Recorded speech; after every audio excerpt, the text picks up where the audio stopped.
Install the new turbo feed line. And this comes with new hose ends that don't have any gaskets, so there's nothing to leak. This is just a compression fitting with a couple of nice brass washers. So you put it together like this, and then we screw the hose end into the end of it. So first I'll get on the shop ladder. I'll go up here and we'll put the turbo feed line through, fish it up through there. It's easier to fish up from the bottom, it looks like. And grab onto it and pull it the rest of the way up. Be sure that it goes behind the little ear here for the heat shield. And you just kind of put it where it needs to go. We need to make sure we put one of the washers on each side of the banjo bolt.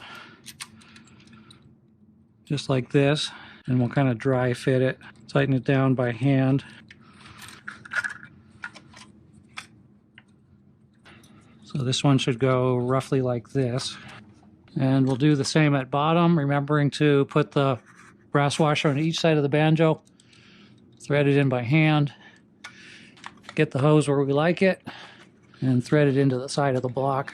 So when we're done, it should sit kind of pointing out just whatever angle you need to take up the excess length of the hose. Then we'll tighten it down. It's about as tight as it needs to be. Be sure that this is tight and you didn't just tighten it hand tight and then forgot about it, because then you have to do the job all over again. Make it nice and tight. And then we'll put this heat shield thingy back in. And it just clips over the top of the hose.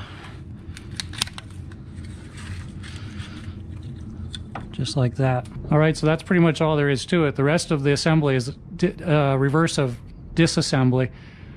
The only difference is adding the coolant back to the engine. There's a bleed screw right here on the right side of the cylinder head, which you can use to bleed air as you put the coolant back in. Other than that, assembly is the opposite of disassembly.